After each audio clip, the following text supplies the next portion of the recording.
welcome to the Crunchy Conservative Podcast. I'm Adam Thompson. Joining me, as always, is Weston Craigue. Hey And y'all.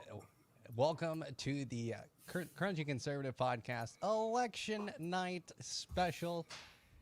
It's going to be an awesome night. We're going to be talking about the elections happening around the country, only about two in particular, though. We are talking about the Minneapolis police reform election and the mayoral election, and then the Virginia gubernatorial election as well. Of course, once again, you are watching the Crunchy Conservative Podcast. We are here not on our usual time. We're usually live on Mondays, not on a Tuesday night, but we thought might as well do this because it is election time. So let's first start with the Virginia gubernatorial race. And you can keep track of this live with us. So right now, so for those of you who don't know, there's a big governor race in Virginia, not West Virginia, to replace uh, Ram Northam, the racist, we can call him, who was in blackface and the Democrat Party did not care about, and that is between Glenn Youngkin and Terry McAuliffe. I think is how you say that. Let's see. I It's know it's. I have to look at it every time. It's Mike McAuliffe or something. Yeah, McAuliffe. So Glenn Youngkin is the GOP candidate, and McAuliffe is the Democrat candidate currently in that race. We have Youngkin at 55% and McAuliffe with 45%. So let me just bring up what we McAuliffe. are. There we go. McAuliffe, thank you. So there is the current status according to NPR. 71% reporting in right now. The GOP, the Republican candidate, in the lead. This would be a huge flip, and this is kind of a telltale story of what people are really feeling in not only Virginia, but also probably around the country. hmm Well, and So, right now, I mean, it's early, so it's probably going to get a little bit more of a wide gap here. But New York or New Jersey's governor race at 20% is within reach. I mean, it's a 7 point race right now. so looking at the different counties, we'll talk about New Jersey later on. It's not that big of an election deal, but Bland County and Richmond County in Virginia have reported in that they are that they're going in the way of Youngkin, and that is an absolutely astounding. That's awesome to see. But we're, as reports are in now, a 10-point lead basically for Glenn Youngkin, the Republican candidate, after dealing with not only the Democrats and the DNC smear campaign, with the Lincoln Project showing up and posing as white supremacists. They've taken responsibility for that, but also being called a racist and having to deal with the media slander that has been going on in his campaign. Weston, this is an absolutely huge moment considering that there's only 71% reporting. Not many counties are official yet. We only hmm have Bland County and Richmond County as the two counties saying that these two counties have gone to Youngkin. Yeah, no, it's huge. Well, and it kind of breaks this whole tradition we've had of where people kind of just let it pass if it's a Democrat and hit them hard if it's a Republican. For instance, we've got what's his face up in Canada, who's been caught with blackface several times, and I forget what the other. I think it was another Virginia or South Carolina rep that was of the Democrat Party and had blackface and still won his election. It's incredible that we just ignore it, and I'm so glad we're kind of flipping the narrative here, where it's finally catching up, and we're choosing someone that really respects people, regardless of their identity. The other election also happening is where Weston is from, Minneapolis. The Minneapolis vote currently their polls just closed, and we have some updated stat numbers on that. So currently, this is from the New York Times in the mayoral Yeah, whatever. Election. Jacob Fry currently in the lead with 754 votes, about 44% of the votes currently reported in, followed by Sheila Nezhad and then Kate Kunth. Those are the three leading candidates. So it looks like Jacob Fry, the current mayor, has that early lead, but this is only about almost 1,700 votes in currently, so much more to go here. Hmm. But the ballot measures currently in the Minneapolis area. So for Minneapolis, they have two questions, Three. three questions. One, I don't know why they don't have the other question up for Minneapolis, but question two is where we're really focused on here, and Oh, they that's got all three up there. What you talking about? that's for St. Oh Paul. no, they have St. Paul. So Interesting. They don't have. Interesting. Do you know which one so they left off? they left off the city council powers. Yeah, So making it a strong mayor instead of a strong city council. we'll find those votes. We'll find that vote. But the biggest question I think that has had the biggest controversy around it is the second question on the ballot, and that is replacing the police department with a public safety department. Currently, with 1,657 votes reported in, 62% of the votes heading in the no direction. So for yourself, Weston, that must be a happy sight. I'm hoping so, but again, it's so early right now. Like it's only 4% with mayoral. I am so. Truth be told, I'm not very optimistic. I think it is going to end up being a 60-40 going the other way. Not excitedly, but if you live in here, I mean, the ones that are going to go to the polls, and weirdly enough, this state has a high voter turnout rate despite being liberal, which usually means low voter turnout. But the ones that go to the polls aren't the ones that are going to be like, oh, yeah, I'm voting no. It's going to be the ones that vote yes, or at least say they vote yes, I guess. Yeah, for sure. And we, of course, we want to welcome everybody who is tuning in this evening and joining us on election night here on the Crunchy Conservative Podcast. It's the election special. It's a great time to watch because we get to live react to all of this. So right now, they do not have any results in our reporting on the first question for Minneapolis. They only have question Mm-hmm. two and question three, which is authorized rent control. That is currently 33% reporting, and yet the yes category.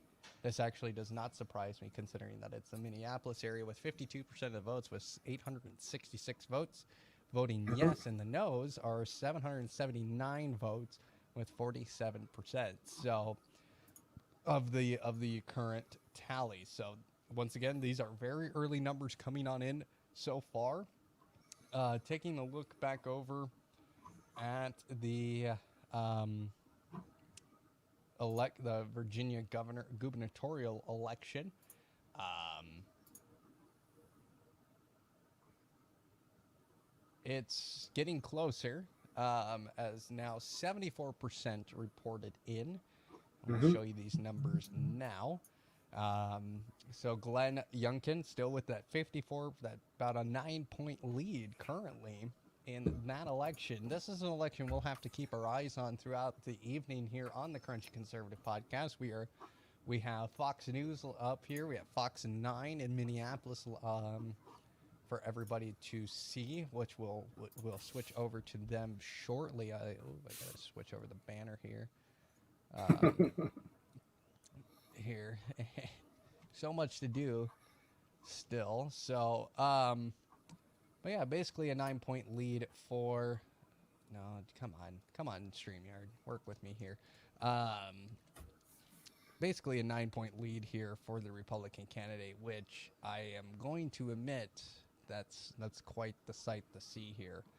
But Weston, this isn't a surprise. Honestly, I think a lot of voters, this is really, what we saw in California, with the recall election. It was, that's California. We can take that out of the mix entirely. Yep. But we need to be, what we need to be talking about here is states like Virginia, who had a Democrat governor for a long time. They've been a blue state for the past couple elections. If they go red tonight, is that a signal what 2022 is going to bring? Maybe. And here's why. So I think we saw what we did with California because guess what? When you start passing laws that are extreme to one side, you're going to push the moderates out or the ones that are on the opposite side out. People left, went to Texas, went to South Dakota, went to everywhere else on the map. Mm-hmm. And then you had a concentration of ultra liberalism.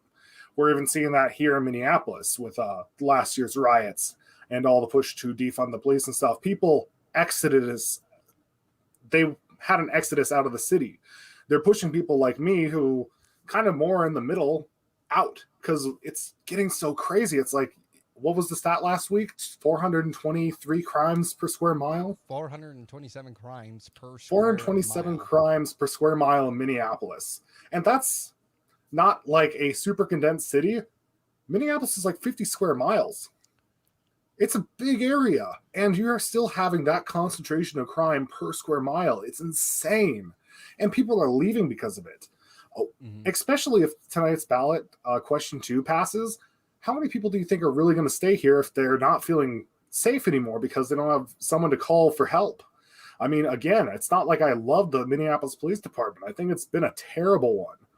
But no police is not, it's not another option than having a police department, even if they are terrible. There's still reform that's going to happen, but getting rid of them and replacing them with kind of what we've seen this last year, low numbers, and trying to bring in specialists. Now we're on a rate where we're possibly going to pass our highest ever homicides in a year of 97 back in 94. So last year we had like 92.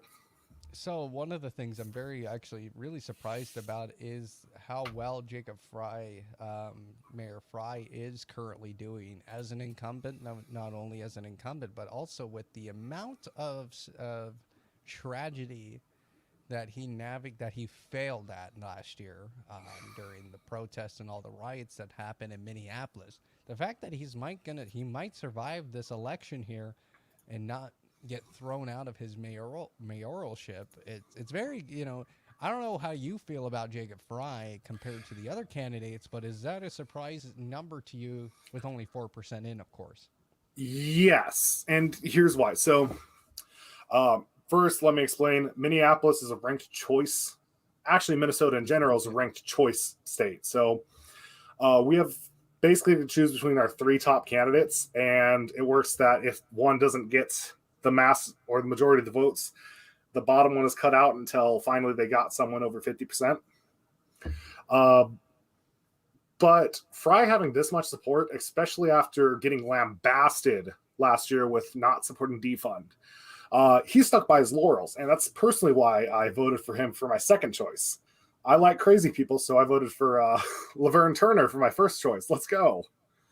But it's because he stood up and stood for what he believed in, even though I may disagree deeply with what he believes in. Just like I've said about Rashida Tlaib in the past.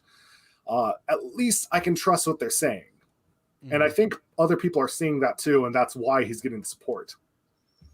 Well, this is going to be very interesting. I mean, currently Jacob Fry still with, looks like this is now 71% reporting. He has 42,000 votes in the first round, and in the ranked choice, he is 42,854 with 43% of that vote. Taking a look at the question number 2, the number has decreased, but we have 93,000 votes in now. And let's go over to the computer screen with that. Wow, 71% reporting already. And he still has a commanding lead. He has a huge lead, but currently question 2 in the lead with 58%. That is the replacement of the police department with the public safety department.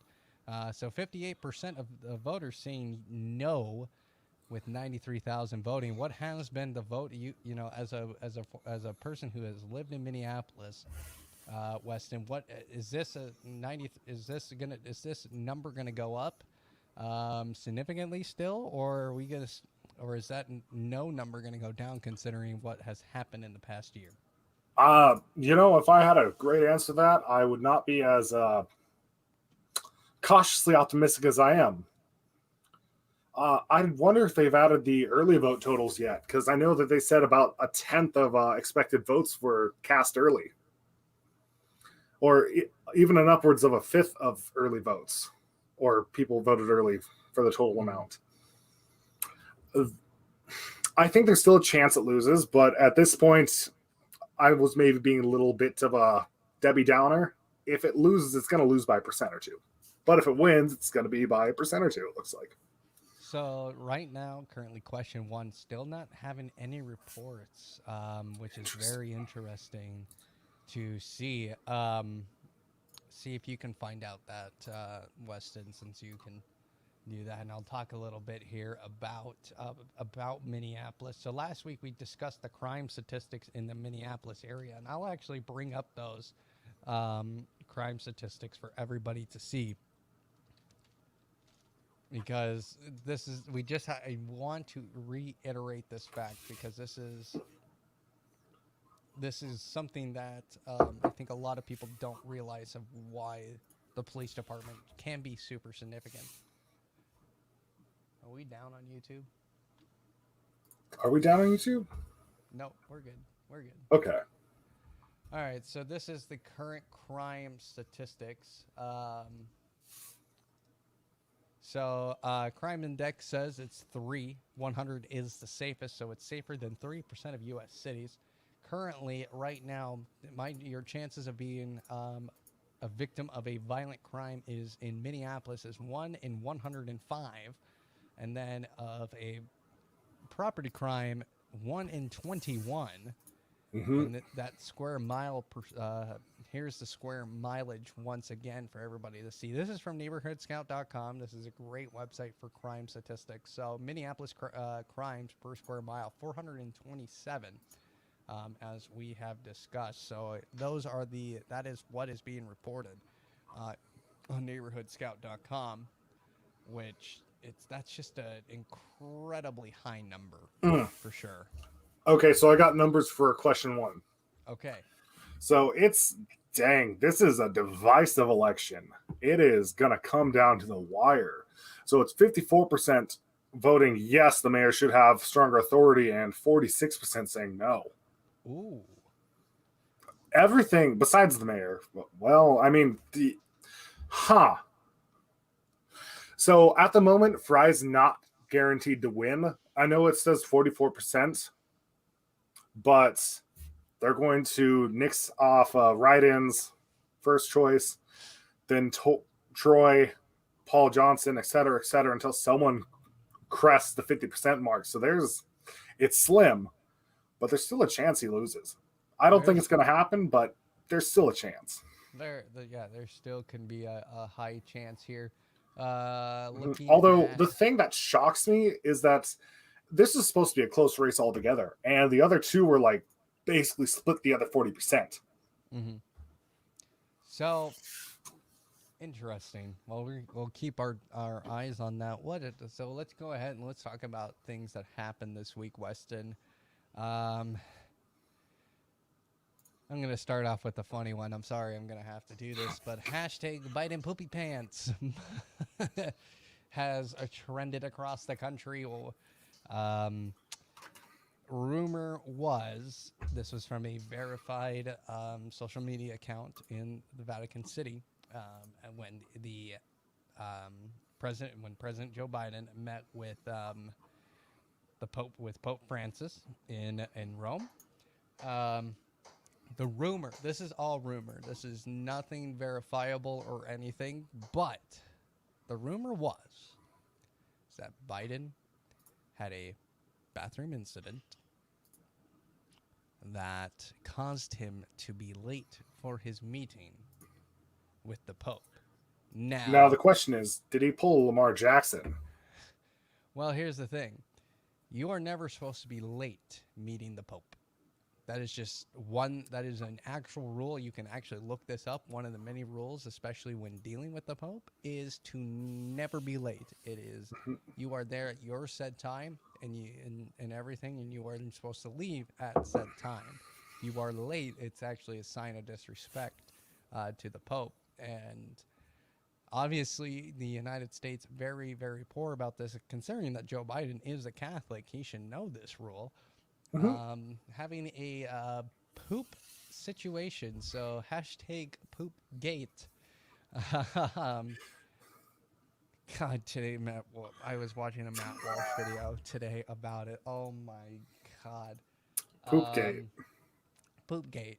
Hashtag Poopgate. He was like, I'm gonna cancel all of you. This is disrespect to the president, to the office of the presidency and his duty. I mean, he was just making poop puns the entire time. I was dying, man. It wasn't even 9:30, and I was literally like almost ready to have a heart attack of laughter. That's how bad this was. And I apologize for all the white screens. I wish I could like make a dark theme somewhere. Just you gotta force dark. Wait, do you not know how to force dark theme on web pages? It looks terrible, but you can do it. If it looks terrible, I don't want to do that. I can't even make StreamYard dark mode, so gonna have to just leave it as it is. It's fine. That's Um, fair. so I'll actually switch over to this. So yeah, that is something very interesting. I hope something comes out about that because that would just make my life. My life would just be over if Joe Biden actually shart his pants in the presence of the Pope, and that's why he was late for his meeting. Um, so, other news happening as well. Damn, we talked about this too, and I can't remember what I said. Um, what did I say, sir? I told you what we were going to talk about. Oh, sorry. You were going to talk about past COVID. Oh, Jen Snacky There we go. has now been diagnosed with COVID-19, apparently only experiencing mild symptoms, but it looks like it's finally circled back to her. You were like dying to say that one. I was so ready to say that. Circle me back, Snacky. We wish Well, good. again, we do wish for her best recovery because obviously who knows what happens with this, but being it's minor, she's probably going to recover fine. So, Yeah, considering that she's fully vaccinated, apparently fully vaccinated. Uh, I would like to see some proof on that. we Since don't the ask for papers here. we don't ask for papers here. Yeah, yeah, okay. Um, also, in case you do not know, I am both Wes and I are on TikTok. My name AJT Media. Weston is Weston Craig Dash Crunchy Conservatives. Hmm. So follow us on TikTok. You can see my video about term limits on there. Um, and so that's something that's actually it's starting to blow up. It's actually at 1,500 views currently. I've had so many comments, and I want to thank everybody, every single person that has commented on that. Thank you for your comments. The com and really, it's something we should be talking about. Well, Um, shoot, we got time to kill. Let's talk about it. we got tons of time to kill right now before we give another update. So basically, a TikToker that I follow, I don't remember his handle name. He's a conservative TikToker, and he posted a video asking if there was one thing you could change in this current form of government, what would it be? And really, the simple answers, there's a lot of simple answers. There was people who are like, get rid of Joe Biden, get rid of career politicians. He mentioned single subject laws or single subject constitutional amendments, which I particularly agree with up to a point, not in the sense of like you have to lay out everything. I think single subject though can get a little bit wonky from time to time, but Mhm. my thing was term limits. I've been a proponent of term limits in Congress since I was a kid, and I was starting to learn about politics in the government. Um, so really to dive right into this, I'm going to, we have currently members of Congress, if you combine them together, have been in Congress for collectively 200 years. Mhm. Some of them were literally in Congress during the time of Reagan. Okay, that was not what I was. I'm trying to think of who that's got to be. Gosh, is it McConnell? McConnell I, was, I don't think he was in Congress yet. I don't think so either.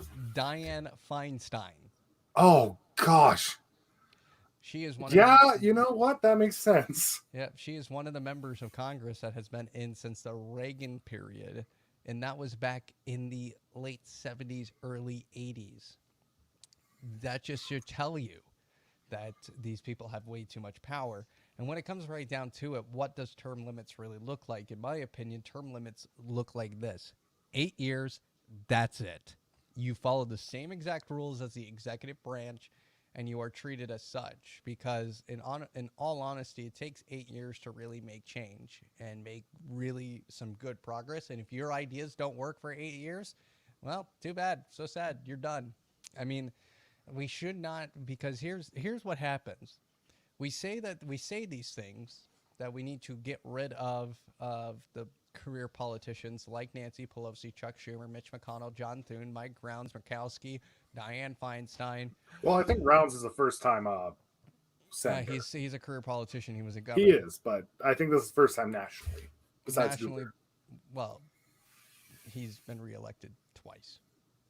Oh well, there you go. So, um, but these people who have been in government, here's being a government representative, being somebody in the government is not a job. It is not a career choice that you take.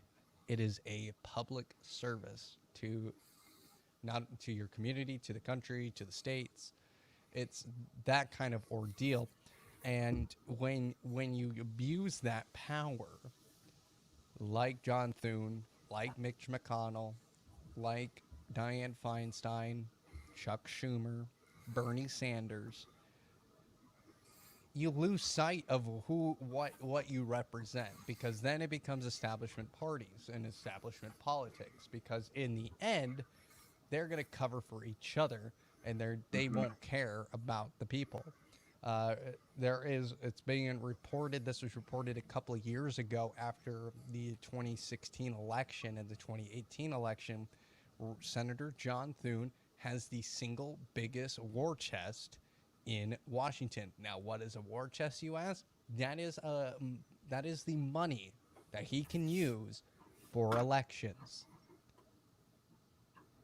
And it's not just $1 million, $5 million. It's apparently a double-digit figure, almost a triple-digit figure, in the millions.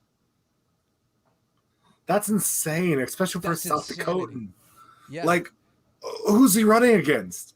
Uh, I don't believe he's had a person actually run on the ticket against him the last two elections. Well, he has. It's just Oh, that he they're has. they're just Democrat, and Well, no, in no, no. South The Dakota. 2012, when I voted for him, there was nobody on the ticket opposite of him. Yes, but he ran. But you got to remember, he had to be reelected in 2018. True. So, but the thing is that John Thune has so much money that he can literally throw campaign advertisements and everything. Now the story of John Thune is this: Tom Daschle was a prominent senator from South Dakota, who nobody thought could be defeated. Yep. John Thune ran, defeated him, and that's South Dakota is one of the very few states that has had one of the longest serving, like has had two, not one, but two long serving senators who seem unbeatable. And that seems to be about the case, is that nobody wants to go against him because they know he has millions upon millions of dollars to throw at campaign re-elections. He's obviously supported by the RNC, so he gets money from that. He gets money from super PACs and PACs, and even though he says he doesn't, there's actually, if you follow the paper trail, he does.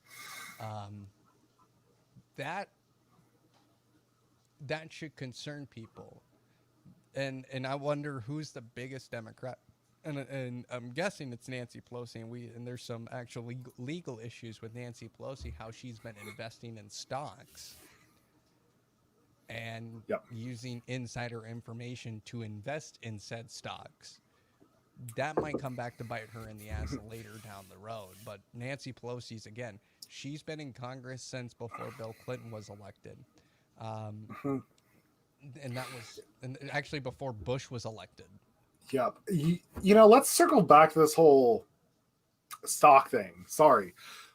One thing I'm so tired of, besides term limits, because yes, we do have the career politicians, which I'm not for, but I'm going to make a case for it here in a little bit. The thing I'm so upset for and disgusted with Congress is the fact that whenever they pass something to go anti-corruption, they do it so lightly. It's such a light slap on the wrist. Do you know what the fine is for election fraud, or not election fraud, for basically cheating the stock market, as you're saying? Oh, it's a huge fine. It's a huge penalty. It's gigantic. It's $500. Yeah. It's $500. Let me just say that again. What does it matter when you're making $140,000 a year and then millions upon millions breaking the American workers' back? It's $500. Is that insane to you, Adam? Honestly, it is. Well, and it's like these people are getting rich off our back and just not punishing themselves for these anti-corruption. And guess what? As much as I would love to say that there are people there that don't support corruption in our highest offices, obviously it's not a big enough percentage, and it's terrifying. Mm-hmm. Well, one of the things is that there is rules against Congress people who work in the government, and congressmen particularly in the executive branch, and if you are a representative, you cannot invest in the stock market without disclosing it. Yep. And a bunch of people didn't, including Rand Paul, which is really unfortunate. That's really unfortunate. Rand Paul is has always kind of been one of those people middle of the road, but even him, he breaks it. He breaks the rules. These politicians have to go. Mm-hmm. Just straight up. I mean, no matter if you like them, okay? All of us can say we like Rand Paul. We like his we like what he does. But has he done anything? No. Has he done anything that he says he's going to do? No. He votes no on things and stands by his laurels, but when it's one person out of 100, then... Yeah, same with Ted Cruz. I'm a big fan of Ted Cruz. I'm glad he's in Congress because he's a constitutionalist. But has he done anything? No. He hasn't done a damn thing. Who else? North Carolina. Who is that? Not Tim Scott. Yep. I know what you're talking about. Lindsey Graham. I liked him a little bit during Trump, and then he just floundered. Well, during Trump, and during the Kavanaugh hearing, during the Russia collusion stuff, he said, we're going to get to the bottom of this. We're going to get to the bottom of this. This has got to stop. Has he done anything about it? No. And he talked a big game during there. Like, up until Trump, he was always considered one of those rhinos, Republican in name only. Mm-hmm. Then he seemed like a hardcore righty dude. It's like, wow, this guy's actually kind of a firebrand. And then Trump loses, and all of a sudden he's back to his flippy-floppy establishment ways because he's just in it for the money. He's in it for the money. Trump if anything, Trump showed and exposed what establishment politics really are, that the Republican National Committee, the Democrat National Committee, don't give a flying fuck about us. They really don't. If they actually cared about us, we would have gotten to the bottom. We would be to the bottom of the Russian collusion by now. We would be to the bottom of the Kavanaugh. Why this took so long, of the Kavanaugh hearings and all that. We would be to the bottom of so much. A lot of people would be exposed, but they're going to protect themselves straight up. They will always protect each other. It doesn't, you scratch my back, I'll scratch your back type mentality.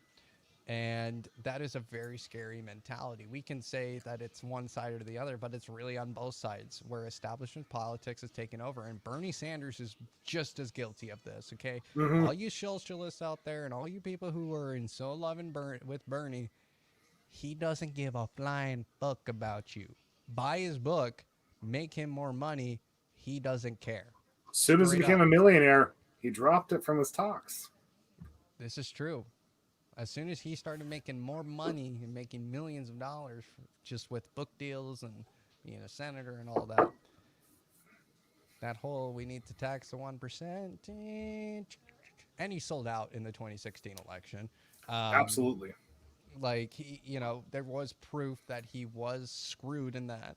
There was proof that it was corrupt, that the DNC was literally frauding the election in favor of Hillary Clinton. And instead of fighting that like he should have and doing really and actually redoing the entire primary process, what does he do? I give my votes to her. Doesn't even Yep. fight it. Sits there and gives her the votes. After all of that came out, he sold out. He sold people out. He sold his voters out as well, and the people that supported him. And I mean, these people just are not going to learn until what? Until we get rid of them? I mean, really what needs to happen, and it's not going to, this is not something we can do in the next election or the election after that. This is a time period thing. This is going to take almost 10 to 12 years to Hmm. potentially accomplish, where you just start voting out. You first off in the primary process, stop getting these people the fucking nomination. Seriously, seriously, stop doing that. That's the first way you do it. You find somebody who's good, somebody young, somebody that doesn't look like they're gonna die in office. Okay. Hey, we got updates. Oh, we got Sorry, updates. continue your thing, but Um, but that is part of the reason why we have a problem, because the primary process, we've continued to give the nomination to these people, to the career politicians. We've handed this to them. We have literally given our power to these people, and we're not taking it back. There's only one way you take it back, and that's at the polls, and that's by proving a point. That's why Trump won. I wish people would have it would have knocked people senses in when Trump won. He's like, maybe we can change this. We haven't learned a damn thing since 2016. Seriously, no. we haven't learned a damn thing. Let's go to updates now. Yeah. Which one do we got? Minneapolis vote? So Minneapolis, it looks like Fry is keeping the lead here at 44%. But I've got ward elections now. All right, let's go for it. So these are the city council members. Right now, it looks like. So in my ward, 100% of the votes in, so we already know who won. Latricia Veta, the one that was not for defund the police, just won. 61% to incumbent Felipe Cunningham's 30%. That's a huge trouncing. Wow. Mm-hmm. Jeremiah Ellison, serious. So Jeremiah Ellison is the newest city council member. He came in after the previous one. Nope, sorry, that's Jamal Osman. Jeremiah Ellison is the son of Keith Ellison, the Attorney General for Minnesota. Okay. It looks like he won his district, which is just south of mine, by about 7%, 32 to 25 of the next highest person. Ward 6 is Jamal Osman, the one I was just talking about, the newest one. He won his re-election 57 to 41. The crazy thing is how low some of these numbers are. Like, this is downtown. 189% reporting. It's only 5,000 people. Wow. Like, that's a low that's a number. very low number. And that's downtown, like Elliott Park, where I'm at, and all the businesses and stuff there, and even a little bit south. Um, It, let's see here. Question 2. Currently with 91.91% of the vote in. We're getting down to the wire in Minneapolis on this one. 56% of the votes say no. Zero. No. They don't want this to happen. And 43% of the voters saying yes. So maybe this is coming right it's going to down to come the wire. down. It's getting lower the more that come in, and I don't know how populous those last precincts are. Really, yeah, exactly. Of course, Jacob Fry currently still in the lead in the mayoral election. I think that's really I think that's going to get called. that's going to be called here any moment now with 91%. Let's head on over to the Virginia race, where He's leading better he's still leading. He's by a leading with good margin. 52%, 40. It's 6%.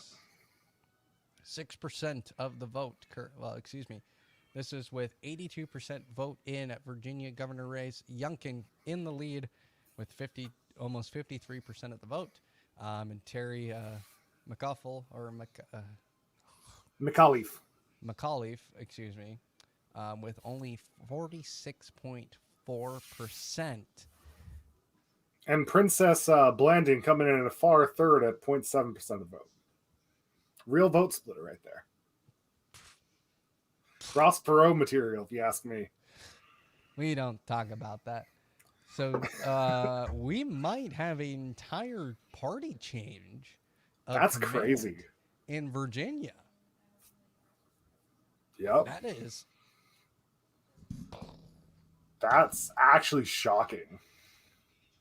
If this goes down, I can't wait for the fucking media to go crazy over this. What are they going to try? And this is even after the whole souls to the polls thing that Kamala pulled in the churches. Like, dude, that didn't work at all. Like, here now, given we still got 20% left, but still, you'd think this would be a little more slanted with how risky they were getting. Yeah, seriously. You are exactly right on that. This is... But now it comes down... So let's talk about this Virginia governor race for a moment here on the Crunchy Conservative podcast. Over the weekend, we had... there was reports going around that ISIS has issued threats in shopping malls and in bigger buildings around the Virginia area. And apparently as well as DC, but they were really they were really focusing. The media was really focusing on the reports in Virginia. Very convenient, just in time for the election. Really for the gubernatorial election. And my question is that just being propped up? You know, we get threats all the time, and the credibility of those threats, whether or not they're good or not, in my opinion. That I don't think there was any, I think there was threats in Virginia, but not as severe as the media propagated it to be. First off, why Virginia? Why Virginia in the first place? So, if ISIS is anything, it's a really good propaganda machine, along with all the horrible acts they cause. I think this was getting basically them back in the forefront of everyone's minds, especially after Afghanistan a couple months ago. Yeah. They pay attention. So they know Virginia is going to be a huge center point for attention. And Fairfax, I believe it's its largest city, right? Yep. So why not say you're going to bomb the biggest city for media attention and get everyone thinking, oh God, they're back. Mm-hmm. I think it was more of a show for them to try and bring attention to their name brand, which is dog water. But I think it was something that the media propped up for clicks, and ISIS benefited from because of the attention. True. I don't think there was probably ever a real threat. So we do have and I hate to just make this hard transition, but we have official results now. Hey, there we go. In Minneapolis. So right now, Jacob Fry is going to be the next mayor. of Minneapolis is going to continue to be the mayor of Minneapolis. But Yep. question two, Two, official. it is official. The police department in Minneapolis is not going to be defunded and replaced by the public safety department. This is absolutely huge news. I think this is a real good thing that's been done by the Minneapolis voters. They recognize the fact that this is a bad idea. This is probably one of the worst ideas you could probably ever have as a person, and it looks like that's not going to happen. But now, how do you feel about this result, Weston? I am slightly saddened that I won't be brandishing a brand new shiny shotgun, but it's probably for the best. Honestly, I think this is the better way to reform instead of taking away people's safety net and really hampering the poor neighborhoods here in North Minneapolis by taking away their responsive, well, when it's responding police department. But hopefully, this is a good step for change to let the current chief of police start implementing changes that will hopefully beneficially affect the people and really to solidify that we are going the same route as hopefully New York, where we saw in the 90s they were terribly hit with crime all over the place. And when they brought in more officers, it actually leveled out and started going down. So I'm hoping we had that trajectory. I am so proud of Minneapolis voters recognizing bad ideas. I mean, and bad ballot measures. And we said it last week. We know it's bad. We know that there needs to be change, but this is not it. That was not the change needed. And this is what the change really, here's some, the things is, like the police chief needs to probably establish and implement better training and longer training. That's a big thing I think for a lot of police departments. There needs to be better training and longer training and accountability that needs to happen as well with the Minneapolis Police Department. So, but at least now people are going to keep their jobs.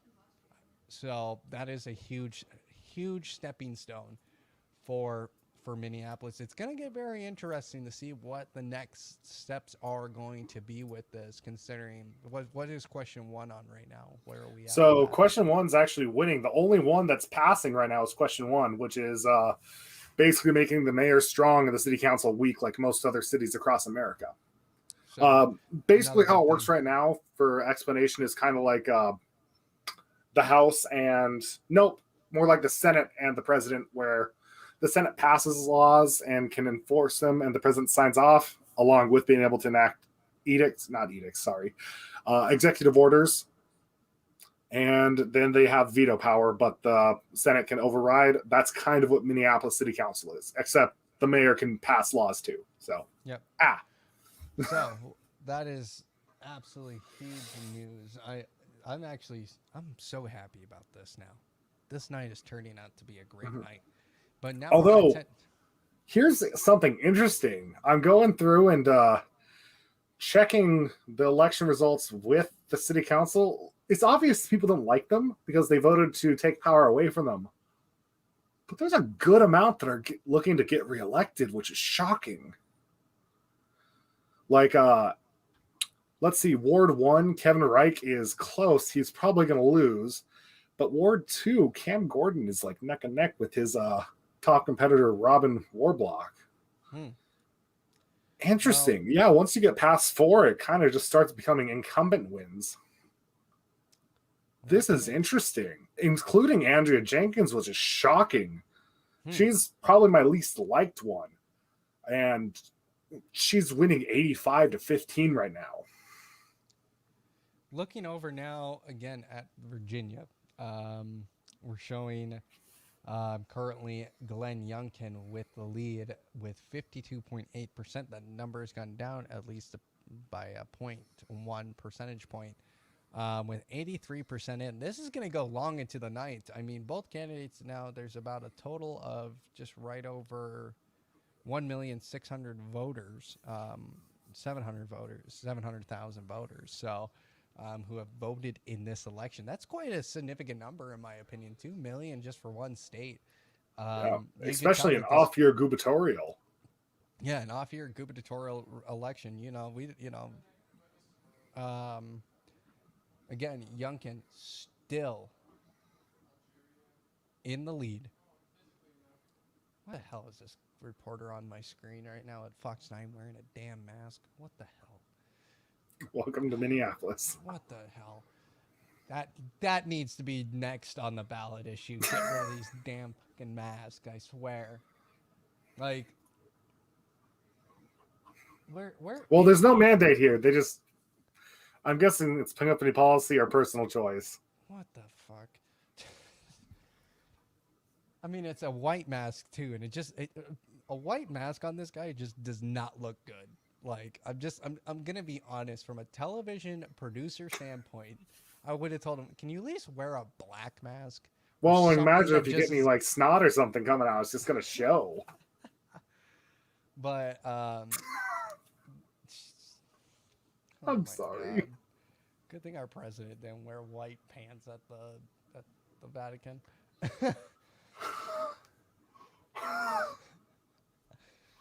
Oh god. Oh my god. Oh. That would be a road rash he would forever remember. But the Virginia governor race is just becoming. We have now an official another Caroline County, um, now 100% reported. Um, Youngkin taking that county. If you actually, I'm going to bring up the screen on this for everybody to see here. You can tell that currently, Lee uncalled. Weird. huh? Lee uncalled itself. That's weird. Why? It's such a hard lead. Yeah, that's a very that ain't gonna change. Um, but again, we're gonna see these numbers come in and fluctuate for a little bit here as more results come on in. Um, Mhm. but here is the map we're looking at currently.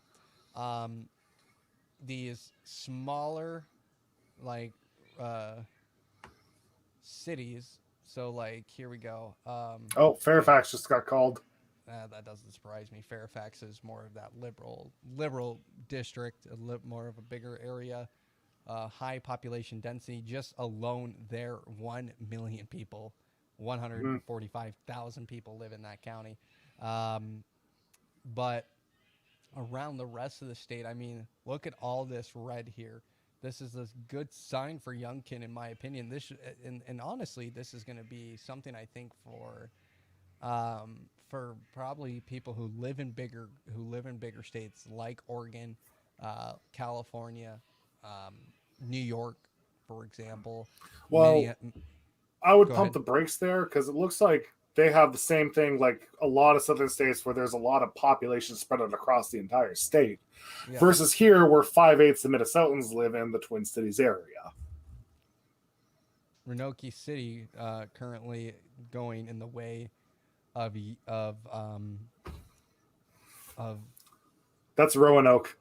Roanoke. Is that really Yeah, Roanoke? Huh. I haven't seen that name in so long. So, but it's all right. Roanoke County, okay, Roanoke City is currently going in the favor of going blue, but the county as a whole, this is a very interesting thing. The county as a whole is going in the favor of and going red. Mm-hmm. Um, let's see here. Am, um, Well, and that's about an even population distribution. You're talking about the county yeah, about 100,000, and same with the city.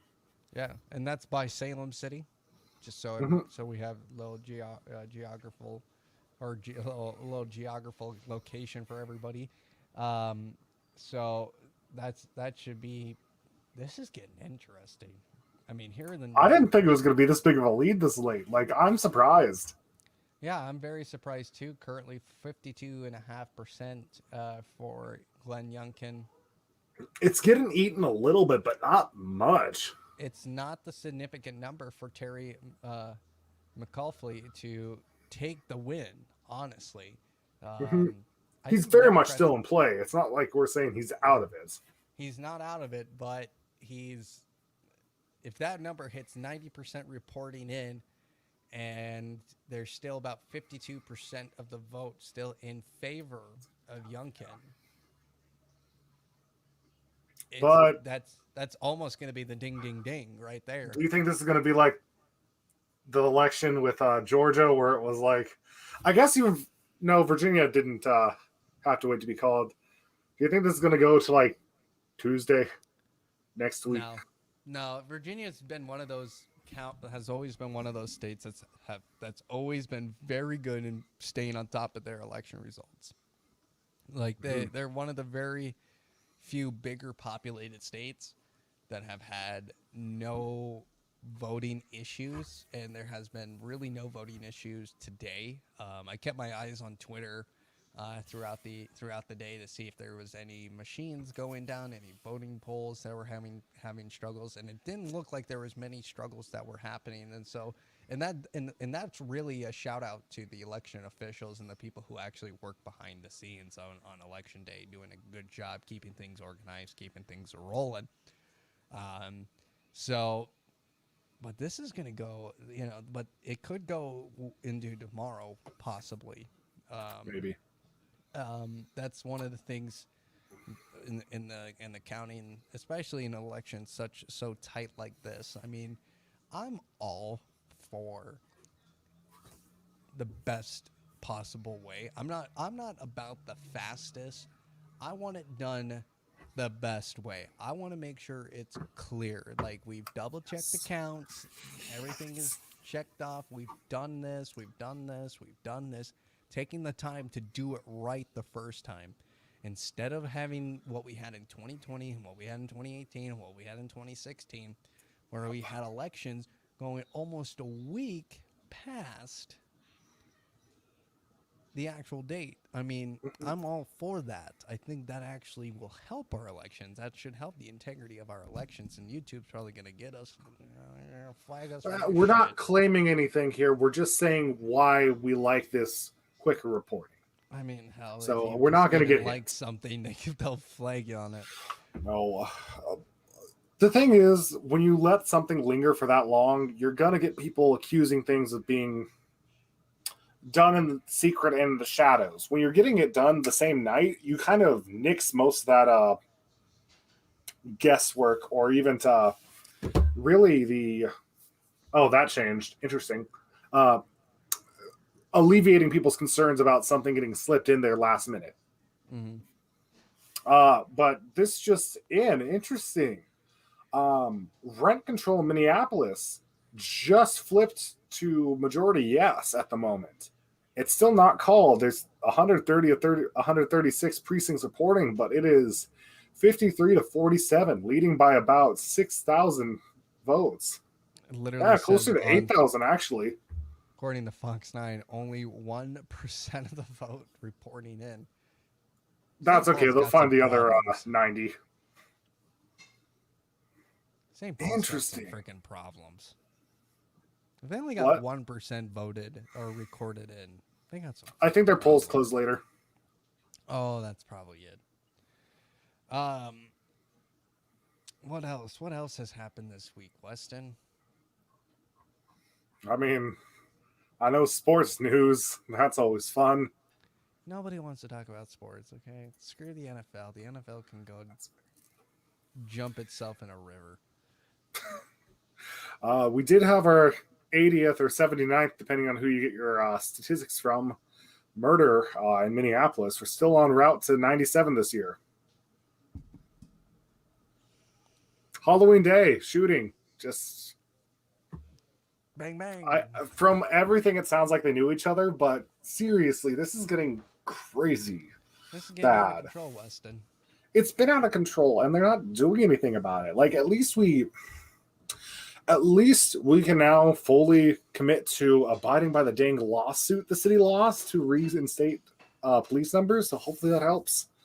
But I don't know. It's interesting. Currently, another update in the Virginia election. The number has now decreased. McGuffle or McGuffley or whatever. I don't. At this point, I'm done trying. 43.3% now of the vote. 47.3. 40. Yeah, that's what I said. 47.3% of the vote. And we're almost at 90. So he's making a comeback. I'm guessing it's the blue cities and stuff they haven't fully counted yet. So this could get flipped real quick here, unfortunately. Loudon County, Fairfax County obviously is 100% in. Let me just go through the list here. Let's see here. Fairfax County is in. They had 64.4% of their vote going in favor of of um, the McGuffley. It looks like the second most populous county. Oh, that's interesting. Virginia Beach City, the third largest, is only 67% in. Right now, Youngkin is 67. leading it. Yeah, right now, Youngkin is leading it 58.5 to 40.7, but that one can really make a difference. How many votes is that in 450,000 population, so probably take a quarter of that. That's significant. Let's see, where is Virginia Beach County at? It's the third one on the list. Oh, you're I'm looking for oh, I see it. It's all the way on the bottom right-hand corner. They don't even show the total amount of votes. Okay. See, that's another thing. We need better data in our elections, like exactly how many votes per county. Like Minneapolis is. Although Minnesota, I will say, has a really robust reporting and counting system. Basically, everything is done by Scantron. It's not Scantron, but it's a scanner you put in right there, and your vote's counted right in front of you, instead of just being handed to someone to eventually take to counting place. So I feel secure because I get to turn my thing in right there and get it counted. Makes it easy. Yep, and I've also done the stringing for the AP at gosh, what was that? That must have been the 2018 Goober National. Yeah, I was working as an AP stringer that year and had to report the counts. It's so cool. I mean, they have so many security measures in place. You've got like 7 workers there making sure you've got a challenger from both parties there, making sure that things are getting counted right and not being fudged or even arguing with people to vote. Honestly, I kind of wish more states had our system, especially with ranked choice. But it made me feel good. And it has made me feel good in the past when I voted. So NBC News is reporting that this Virginia race is too early to call right now. Benny Johnson, or Benny on the Block on Twitter, has announced that the Republican Glenn Youngkin has defeated Democrat Terry McAuliffe and will become the next governor of Virginia. So the battle is on serious? Already. They think he already won. Yes, ma'am. One sec, I'll be right. Oh boy, here we go. Here, I'll just go to a single camera right now for everybody to see here. Let's see, I'm looking on Twitter here.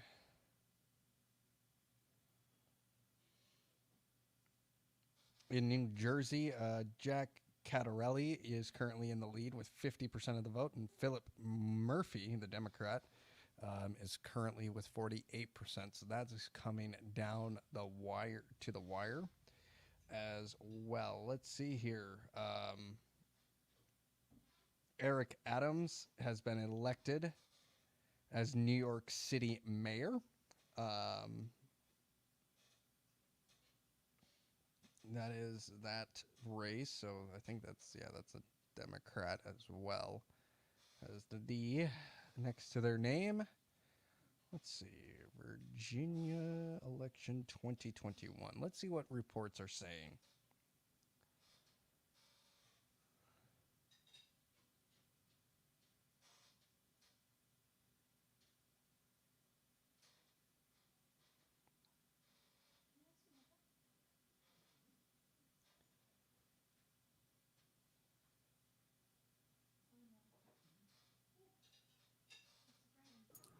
Hey, I'm back. You're back. Awesome. Welcome Sorry, back, that sir. was a interesting ordeal. Everything okay, sir? Yeah, apparently she wasn't able to watch The Bachelorette since of stuff in the background, so I had to go fix that real quick. She made it sound like an emergency, so oofda. Oofta. All right. So we're gonna go live here to the to Terry McUffle taking the stage here. Actually,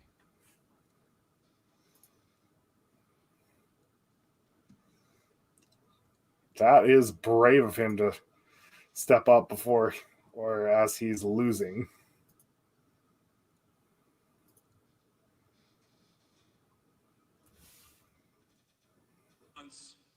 For the doors that you've knocked on, the phone calls that you made. Just last weekend, 450,000 doors knocked on, 2 million during the course of this campaign. I want to thank you.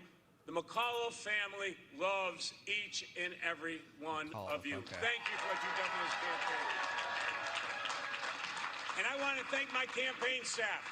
It was the greatest campaign staff ever assembled, and give them a great round of applause for all the great work they have done. Sorry, I'm gonna have to do something real quick to make sure I do this right. Mm-hmm. But the fight continues. We got to make sure we protect women's right to choose here in the Commonwealth of Virginia. We got to make sure everybody gets quality, affordable health care here in the Commonwealth of Virginia. Everybody's entitled to a world-class education here in the Commonwealth of Virginia. And we are going to continue that fight tonight and every day going forward. So I just want to thank all of you for what you have meant to us. I look around this room and I see so many friends we've worked with for many years. This is a different state. We are the greatest state in the United States of America, and it's because of you. Well, doesn't seem there like McAuliffe is going to. So no concession yet from McAuliffe. Mm-hmm. Which I guess it's a little early. We'll probably see it closer to midnight, but that's okay. Let's see here. Well, we have another county reporting in Spotsylvania County. Spotsylvania. I love that. No, Spotsylvania. Spotsylvania. Yeah, that's what I said. Spotsylvania. But Youngkin has taken the victory there in that county with 59% of the vote. Interesting.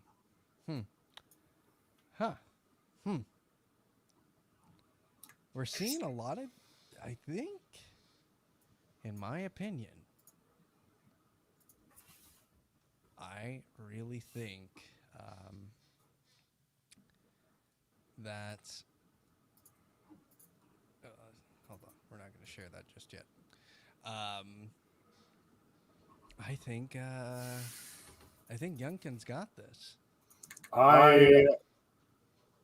Whoa, I'm having some serious reverb right now. Weird. You are? Yeah, I'm hearing myself pretty aggressively. Oh. There you go. Yeah, okay, there we go. But yeah, no, it's starting to feel a little bit more confident, but also I don't want to call it yet because obviously we had 2020, so I'm gonna wait until the pen's dropped in this one to say I'm confident. Because it even dropped even more. It's 51.7 to 47.6. Let me get my mouse over here to work with me here.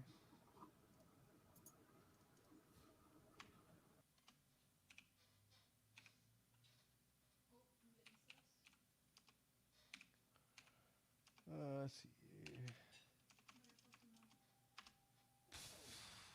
Oh, where'd you go, sir? I think it just kicked me to the backstage because I had to disconnect my camera for a sec.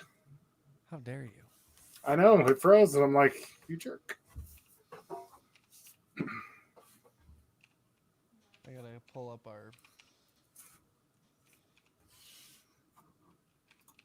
YouTube page here on.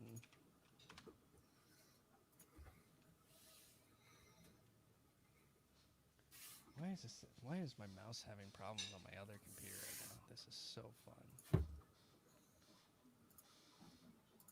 There we go. Now we don't have to worry about the um, Minneapolis election now. We got our. It's all down to Virginia. Oh, did they ever call the New Jersey one? I quit paying attention like right away. Let's see. I think the last I saw was a Republican in the lead there. Yeah, but that was like right away. All right, Adam, what's your over under? Because I haven't hit. Is the Republican over 40% or under 40%? And don't you dare cheat. I already have it up, so it doesn't even matter. Okay. I'm going to say under. Right now, 51% of the vote in Jack Cattarelli. The GOP is currently in the lead with 51% of the vote, with 51% reporting, and Philip Murphy, the Democrat, the incumbent, currently with 48.2%. Interesting. I have no confidence that's going to hold, but that's interesting. Mm-hmm. Wow, the most populous county at the moment is actually leading with why do you have to have Italian names? Like, I'm Italian, I get it, but this is really hard. Because it's Jersey. Cattarelli, I'm gonna guess. Yeah, it's Cattarelli. Cattarelli, there we go. But yeah, Jersey. shockingly, I think this Jersey. would be the first Republican governor since Christie, wouldn't it? Since Christie? Chris Christie? Yeah. Yeah? Interesting. We don't like to talk about Chris Christie, okay? What a disaster that was. Well, I mean, I don't like to talk about I don't know what I don't like to talk about. But I think it's important to remember statistics like that. Yeah, true. Interesting. This is a lot closer. I have not heard about this race at all. In fact, I kind of just found out about it tonight, and this is close. Like at the moment, and it's probably not going to stay that way, but it's close. Nobody gives a rat's ass about Jersey, okay? They Dude, image it's with the Jersey Shore. remember, this is basically New York City here. Northern Jersey is basically New York City. So this is huge if it goes. I dare you to go to New York and say that. Okay, it's just like going to New Zealand and saying you're all Aussies. You're going to get decked in the mouth. Okay. But usually, I mean, us Italians are just like that. So you're going to get chased out of town, bud.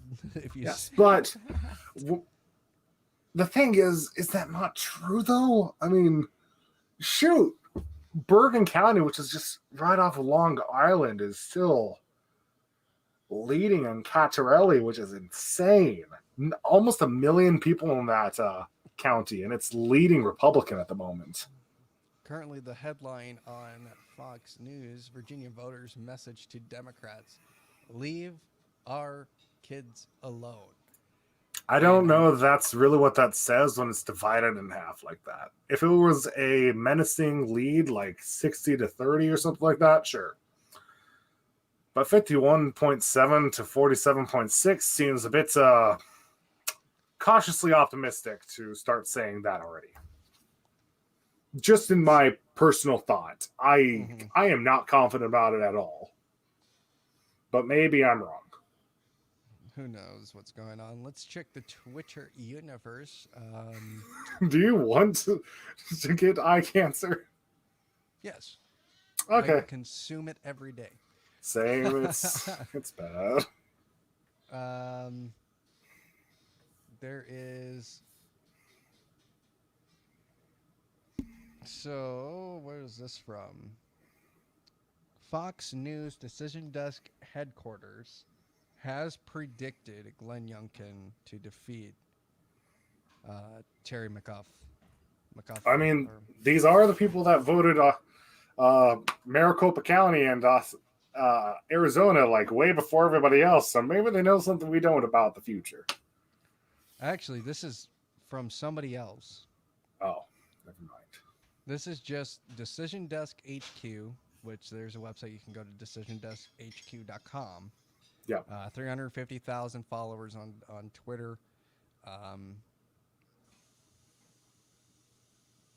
they're completely own their own entity, but they are apparently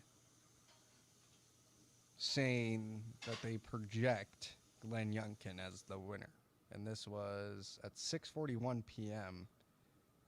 Um,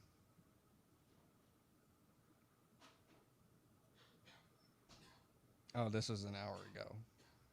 This was 1 hour ago. So, like we said, again, it still looks very early. I think they're recounting some of the votes, making sure they do it right. Mm-hmm. We're fine with that. We cannot say anything on the matter because we don't know. We don't know Yep. what's going on. I love this tweet. It's from some rando, but breaking news: Stacey Abrams declares herself winner of Virginia election. Like, bravo, Stacey! Congratulations. She's gonna get that one stolen from her too. Rats, dude. Darn rats. it! Dang it. That's Also, Joe that's Biden stole the election from her too. Like, come on, man. Let's see. I'm just looking here throughout Twitter, just seeing here. Mm-hmm. I mean, I'm looking here. The hashtag election 2021 hashtag on Twitter. There's a lot of Glenn Youngkin supporters who are voicing their support on Twitter, and that's just the top currently. I'm just looking at the latest here.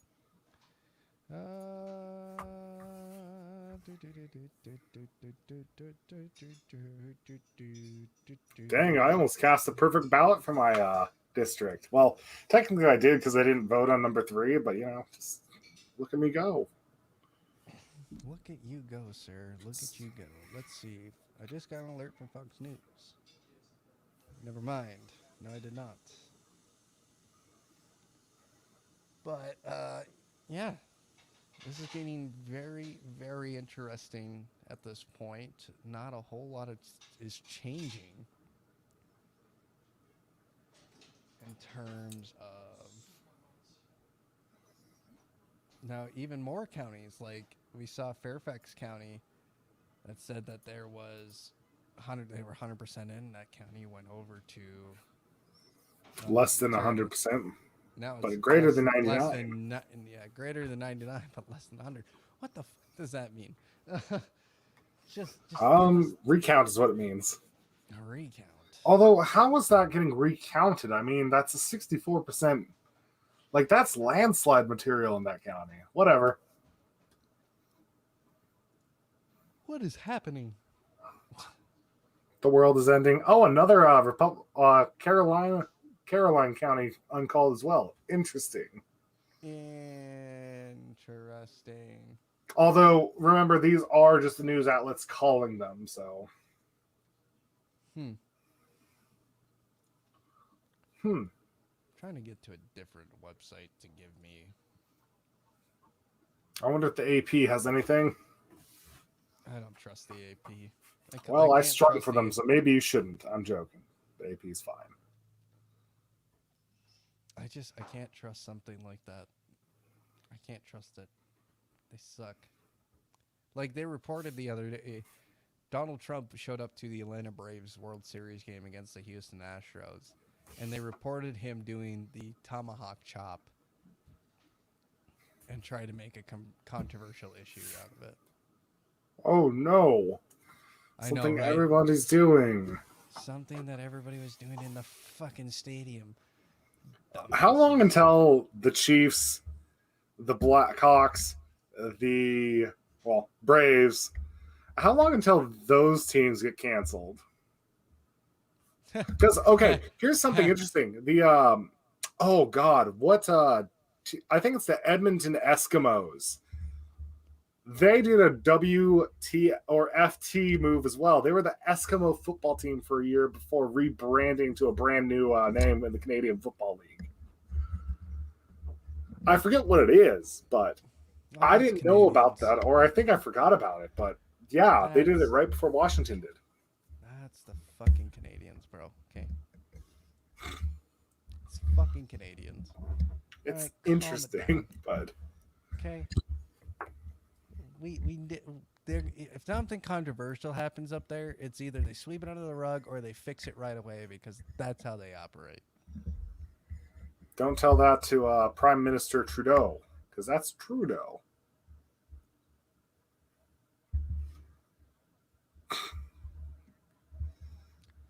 I'm gonna throw you off the broadcast. I deserve it. Yeah. We're almost there. We are almost Also, to the end of I'm looking at the Washington Post. Don't put me on a I pike swear to here, God, but you're 2 for 2 now, man. they've got the lieutenant governor race as different than the governor race. Do they vote for their lieutenant and governor separately? That's weird. Usually it's like vice president where it's just already on the ticket in other states. This is weird. And right now, Sears, probably no relation to the Sears company, is leading Ayala, I believe that is. 51.7% to 48.3%.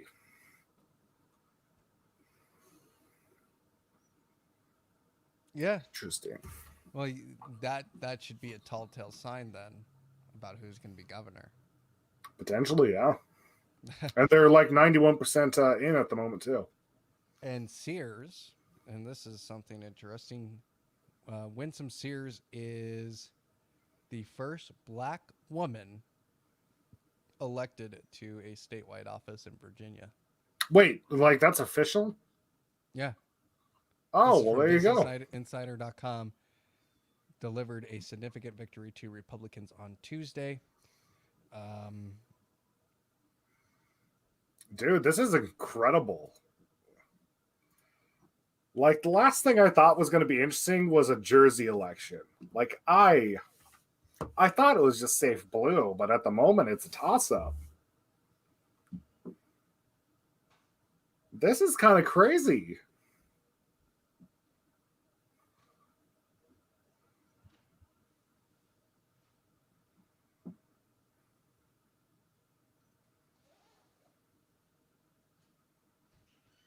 Wow. Weird, y'all. This is weird. It's cool, but it's weird. But that was okay. No, they don't vote for a different. Wait a minute. What is happening? I am so lost right now. Thanks, Wapo.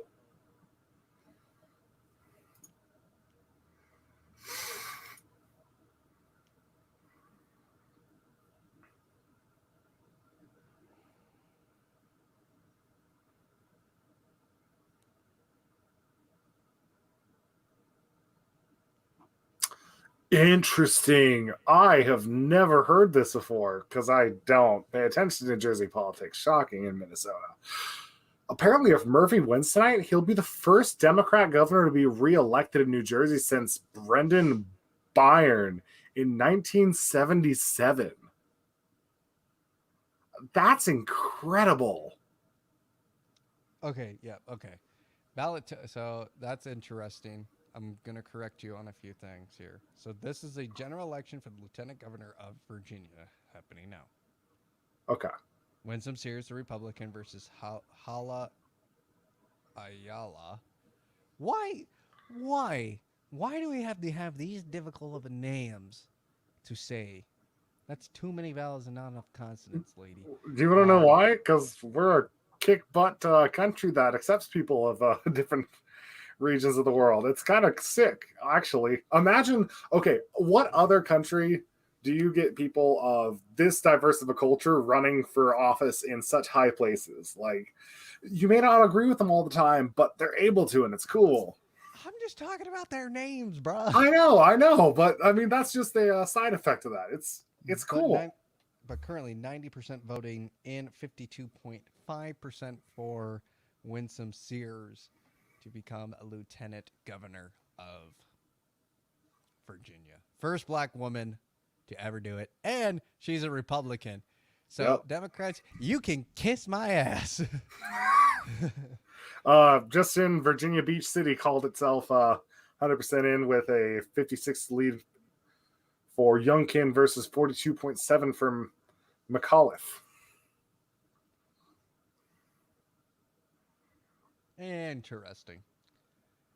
91%. They're holding 51.7 to 47.6. Just fucking call it. Call it. It's still too close. It's still too close. I know it's nail biting, but this is too close.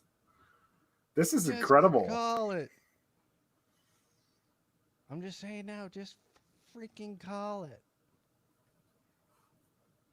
Do you think we're going to have 2 new Republican governors at the end of the night?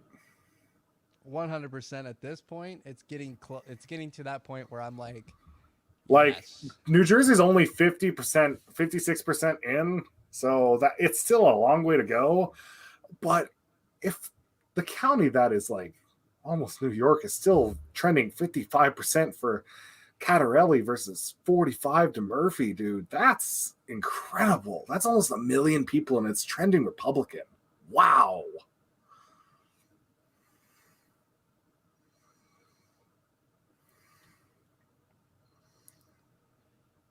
Yeah, I'm shocked.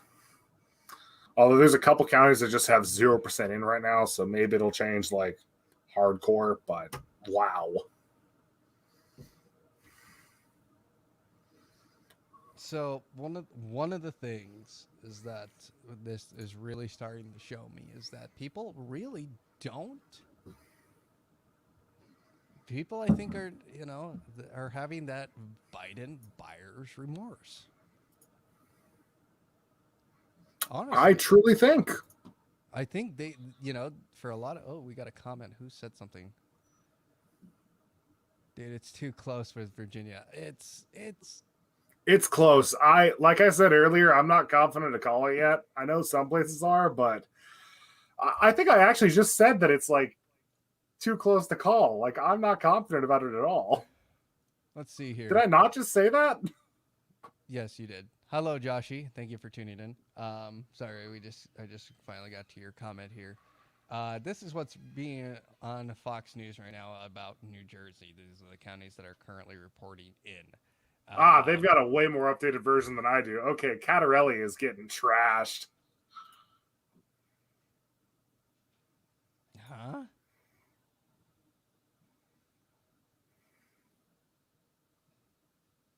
I mean, I haven't. Okay, now I'm confused. They've got 43 to 46. What is going on? Fox News, you don't need to break it down from 2017, you morons. Just show us 2021. Just show us something. Just give me. Okay, so Cattarelli's not getting trashed at the moment. No, he has a 51 to 47%. Okay, those are the numbers I'm seeing. What are they doing? Are they just guesstimating? They must be. No, they're doing the counties. Whoops. Come on, bro. Look, I'm a moderate, and that means I'm not smart.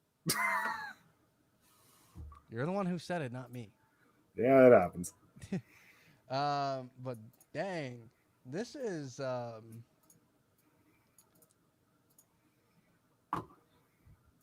wow. This is getting interesting. Yes, it is. Josh, we very well could have 2 Democrats instead of 2 Republicans, or half and half. Half and half? 1-1. 1 and 1. Bro, use your words. Joshy, hope you're enjoying your evening so far. Glad you're joining us here on our election night special. This is the longest we've done one of these shows. So, where are you from, man? Well, what is your current take in the current situation, especially in Virginia? Virginia is kind of one of the ones I want to keep our eyes on, because New Jersey, if that were to flip, yeah, that's great. But again, it's Jersey. Dude, Italian, come on. No, I'm still going to rip on it. It happens. It's actually trending Republican still. It's shocking. Like, obviously way too early, but it's growing in strength for Cattarelli. This is interesting. This is way more interesting than I thought it was. I thought this was a safe blue state. And maybe it is. But 60% is kind of crazy to think that he's still leading.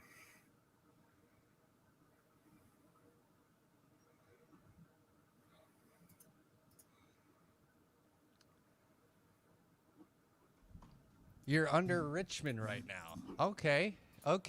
All right. Well, we got some What's the questions. sentiment down there? What? You don't have to tell us who you voted for. Okay. No, of course that's not. not the type. That's not the type of show we are. But what I am going to ask you is: are you nervous? Are you excited? Current KKK governor messed up and woke up a lot of people to vote red again. Yeah. You're not wrong there. You're not wrong there. When is it Ram or Graham Northam or however you say his first Yes, name? Northam, that's it. Northam, Governor Northam, obviously he has his problems, and Biden kind of just went, you know what, we don't have to talk about it. Yeah. We've been following this for a couple of weeks now. We talked about in one of our episodes about Kamala Harris being in churches and you know and really I'm very shocked by Virginia, to be honest. I'm in South Dakota, so if we were to go blue, that'd be a huge thing. Us being I conservatives. mean, up until not Kennedy, sorry, Clinton, you guys were hard blue. Yeah, we're not proud of that. We don't talk about those days, okay? All right. I mean, I was a South Dakotan too. I get it.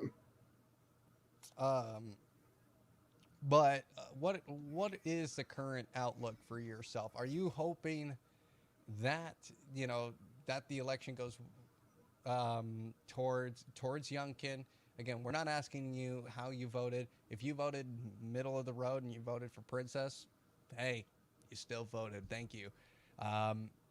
What is Virginia's sentiment right now? We don't have any local news being broadcasted to us from Virginia. So what is like local news stations saying? What was the local, like what was the pollings like today? How was it confident? Was it fear? Was it were you having to wait in line? Because I didn't hear of any issues on Twitter. And usually, if there's issues with voting, Twitter blows the hell up, especially on a very tight governorship race like this.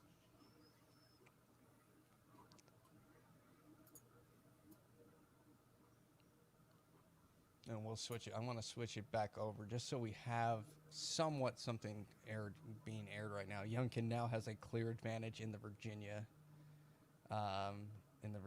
governor race. You walked in, nobody was there at 8 a.m. Well, that works. That's how it is here most of the time for myself. There's hardly a line. You just go in, say where you're from, say your name. They tell you where to go, and boom, done. Mm-hmm. Go and vote. So, I'm very. I mean, I live in a yuppie area in Minneapolis, and it was kind of the same here. I went after work, and it was like me and 3 other people, and it's like, all right, well, I guess that's that. Well, what I'm very surprised about is the fact that Terry McAuliffe just came out and made a speech. We haven't heard from Glenn Youngkin yet, and that's something I would like to hope happens here shortly. Mm-hmm. Maybe it's a lesson from the 2020 election with Trump. Don't come out and declare victory too early, because this could go very well into the evening. So, but that is what Fox News is showing. We're just using Fox News because it's one of the very few sources that actually I feel comfortable watching on election night. I can't really watch CNN. I hate watching CNN. I think CNN is garbage when it comes to their election coverage. 60% of the vote in New Jersey, Jack Cattarelli and Philip Murphy. And that Cattarelli has a 51.2% lead still. It's growing the more, well, I think it fell a little bit now, but it was growing.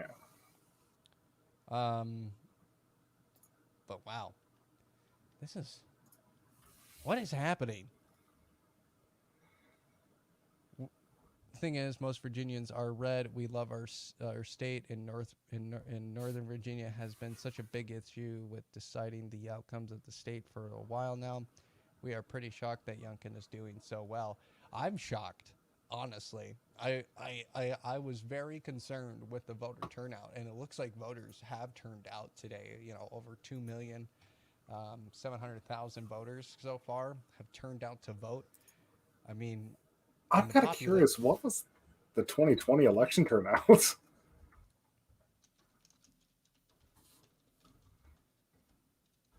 I feel like it was close to these numbers, if I'm not mistaken. Let's take a look here. Okay, I'm a bit off. It's okay. So they had almost 5 million people show up to the polls. Still, I mean, 3 million's not something to bash your eyes at, but dang, that's crazy. Buddy. Redo your math.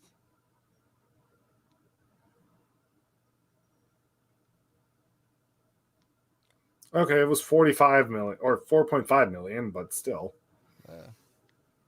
I mean, for still 50% of that showing up. Over 50% of the voters who voted in the presidential election showing up for a gubernatorial race. I mean, most of the time you get maybe 20 to 30%, not even 50, of voters in a gubernatorial or in an off year, especially like right now in 2021. So yeah, I think what's interesting is look at the election results per county when it came to the 2020 election versus just a year later. A lot of that southeastern corner is turning red from blue, and even the southern side of, I'm gonna guess here's a Midwestern trying to think he knows everything about the East Coast. I believe that's Roanoke Island over there. The bottom section is turned red from blue. Yeah. So that's Northampton. Northampton, yes, thank you. Northampton County. Peace. We're two Midwesterners paid attention to in a race that really doesn't affect us, but we actually want to talk about this stuff. We're No. This does affect us somewhat, not directly, but just kind of overall culturally and understanding of really governance of constitutional and other rights, man. It's a big thing. And Josh, really for yourself, is this to you a sign of what people are really thinking of the current system? With Trump not being reelected and Joe Biden being elected, is this a current sign of what is happening in Virginia? People are really, are they having that buyer's remorse?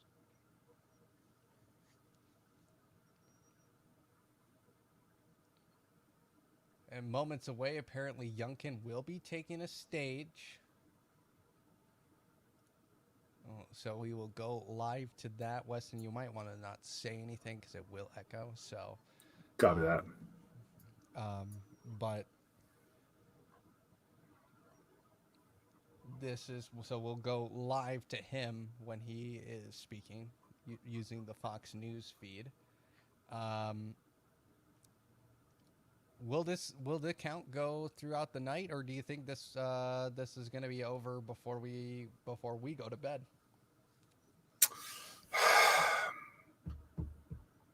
I think it's going to be into the night.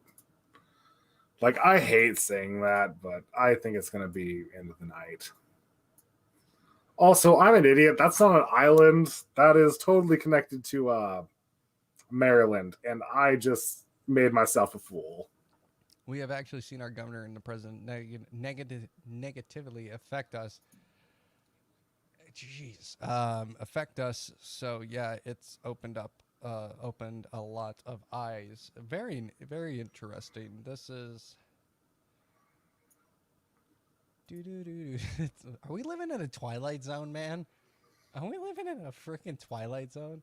It was a year ago tonight, a year ago about this time, that Joe Biden was elected. Most popular president in history, mind you. 80 million votes. I mean, Trump was the number 2 most voted president in history, but we're just gonna sweep that one under the rug. Let's see here. So 12 hours ago, The Hill has reported of Biden approval ratings. Are you ready? It's Yes, now sir. dropped to 43%. What's the breakdown per party? Let's see. This was just done on The Hill. I gotta find that real quick. Come on. This Virginia race is closing in. It's now 57 to 48.6. All right, here we go. So this is not breaking it down, but this is from 538. It is a 50% disapproval rating and a 42.8% approval rating currently. Yeah. I don't know why they don't break it down. Where's a good place to find it broken down? Pew's pretty good. What is it? Pew Research. Pew? Yep. Okay, we'll just go there. So,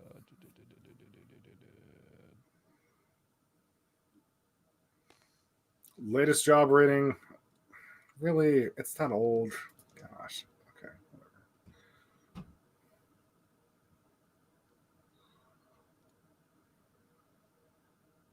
So he was at 42% with 52% disapproval.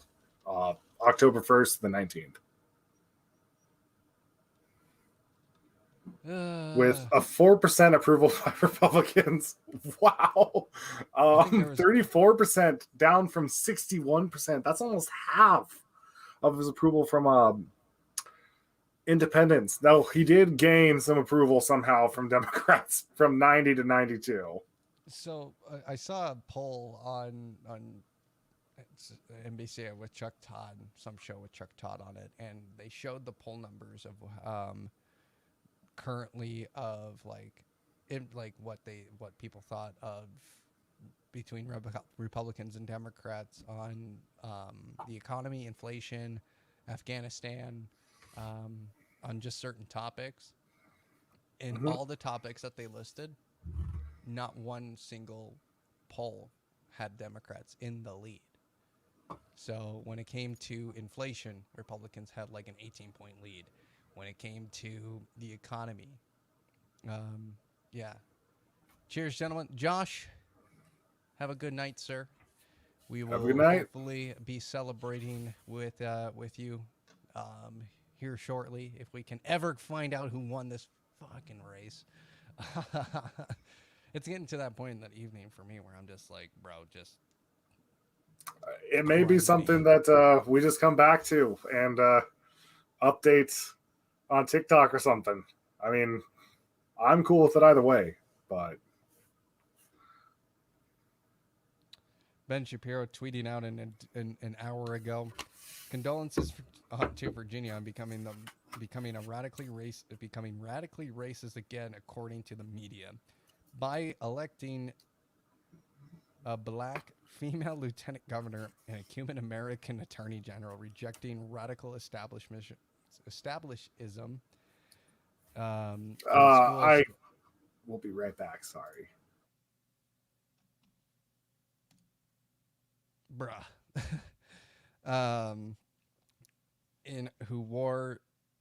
And replacing a Democrat governor who wore an actual KKK outfit. Wow.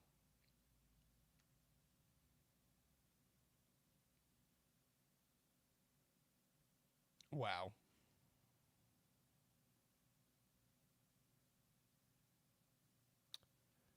Again, we're just waiting on Glenn Youngkin to take the stage here. And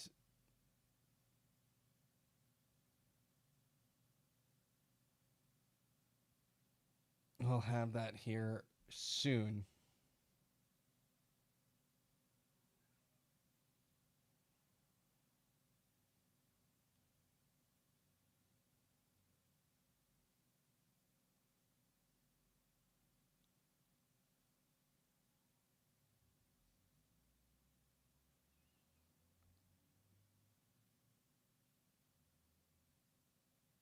It looks like the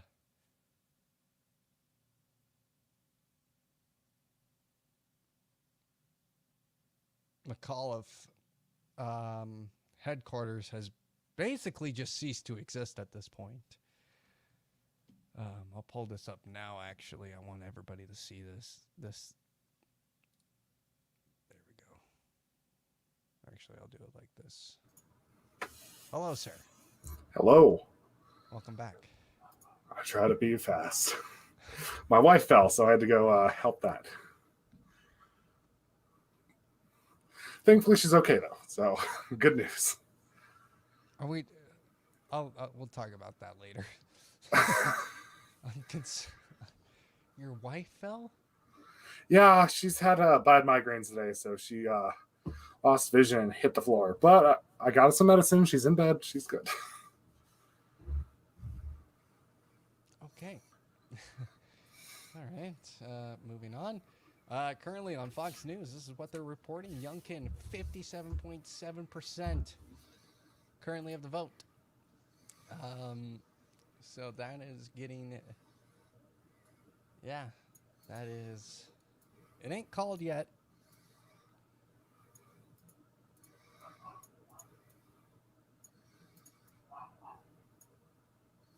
This is incredibly close.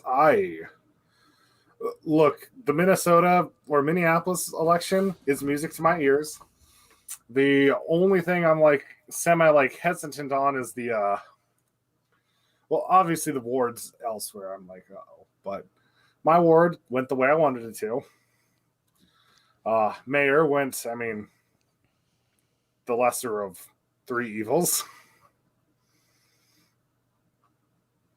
And question 1, 2, and well, I didn't really care for 3. Kind of went the way that I would have preferred. So tonight's already fairly good, which is great. Yeah, it is. But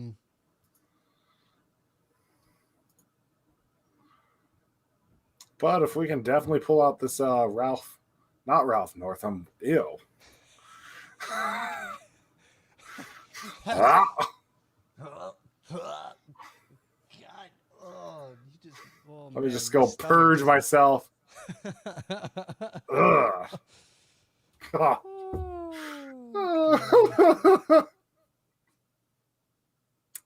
Well, let's jam it again. If we can get this Glenn Youngkin win here, and then what is it? Jack. I can't. Cattarelli. There we go. there, Jack there Cattarelli. you go, buddy. There you go. If we get your these 2 words wins, used. that's huge. Like, really good night. 3 million voters have turned out for the Virginia election right now. 3,058,000. That's insane. Okay. Sorry, I'm just reading this right now. Apparently, Phil Murphy, the incumbent, has been leading the polls by like 11%. So this shouldn't even be a freaking close race. That's why I haven't heard about it. This should have just been, I mean, and it might be. So I'm not saying that it's going to definitely go to Jack. But almost 65% in, Jack still has a close, but it's a close lead. 51.3 to 48%.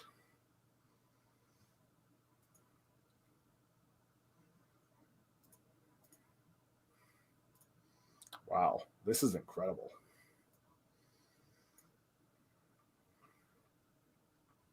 I'm just scrolling through Twitter here, just trying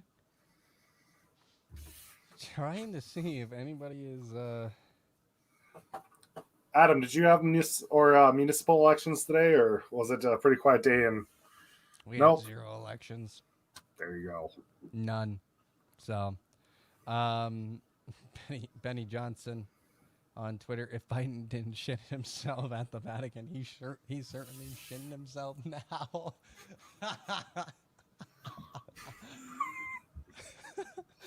That's pretty clever. That's pretty clever. Oh God. Oh my God. Gosh, I like that. That's clever. Hands. That's good. Good job. Good job, Benny. He has some savage ass tweets most of the time. Yes. Like I enjoy his Twitter quite a lot.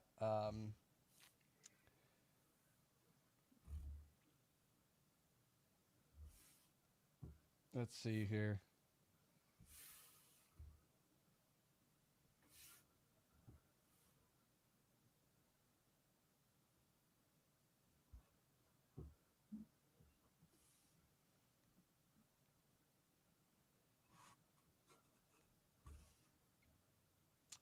Let's Go Brandon chants have broken out in the Youngkin victory party.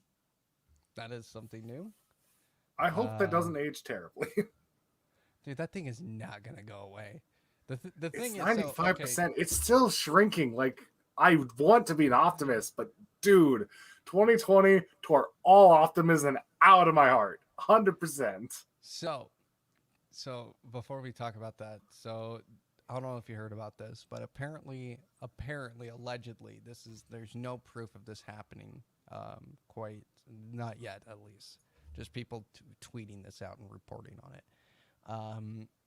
They have said there was a Southwest Airlines pilot who came over the intercom system and said, "Let's go, Brandon." Now, there has been outrage about this, of course, by the left, by blue checkmark Twitter bots, and they've all said the same fucking thing. I don't feel safe. Oh my God, I don't feel safe. He must not have the mental fortitude to handle this. I don't want to be on an airplane with a pilot who says, "Let's go, Brandon." He was voting for a race car driver, guys. Get over it. And it's just this is why the left is not going to seize power. This is why I think a lot of people are going, the fuck, why? Dude, it's two different realities. You have literally people for 4 years saying fuck Donald Trump, and not one word about their mental capacity and if they have mental problems, if they have problems. But when somebody says, "Let's go, Brandon," you immediately jump to a conclusion that they have a mental problem, that they shouldn't be flying an airplane, that they're an alcoholic, that they're a drug user and an abuser. I mean, that is what these people do. I don't get it. I don't fucking get it, man. Why? It's like this is why I think people are getting away from the left even more day by day. Because the illogic by the left, they don't use logic. They just use their fucking emotions, man.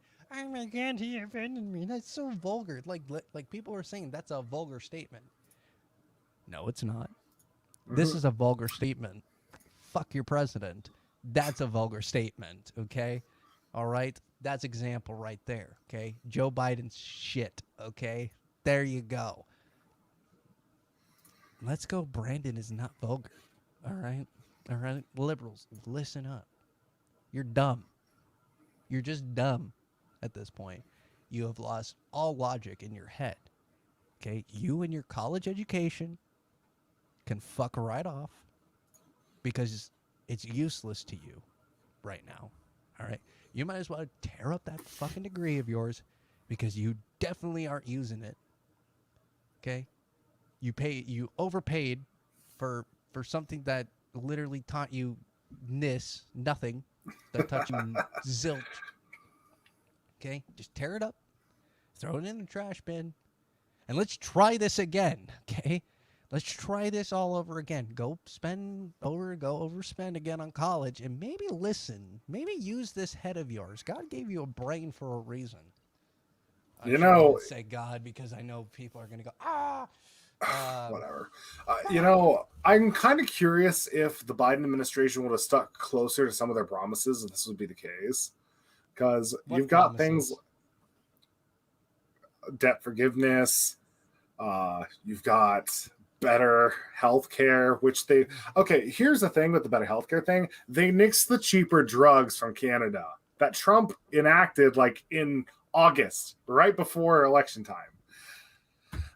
Okay, sorry, I'm going to go off on a rant for a sec, but this is just something that irritates me so fervently. So, Donald Trump was not a traditional Republican by any standards. It's why I kind of liked him. There were a lot of stuff that I didn't like about him, but it came to things like the legalization of hemp that really was going to lead the way to probably legalization or at least decriminalization of weed or other Schedule I drugs, which is incredible. It's things like funding BHCUs for 10 years instead of making them beg year after year. It's things like criminal reform by getting rid of mandatory minimums for federal offenses. That these have been things for years that Democrats have been calling for. They got it from Republican, and because he tweets bad things, they couldn't look past those words and look at policy that was actually changing America for the better. Like, there were some failures, sure, but we were going on energy independence that was making us cleaner, which is incredible. Oh my God. I guess, well, that's a way to stop my rant. But we were going on energy independence that was making us cleaner with moving away from coal and going for natural gas. I mean, yes, fracking is not the best thing, but it was helping us move away from dirtier alternatives and making us more able to produce our own energy so we don't have to rely on OPEC or other different countries or companies. Mm-hmm. There was so much good that was in between the very bad.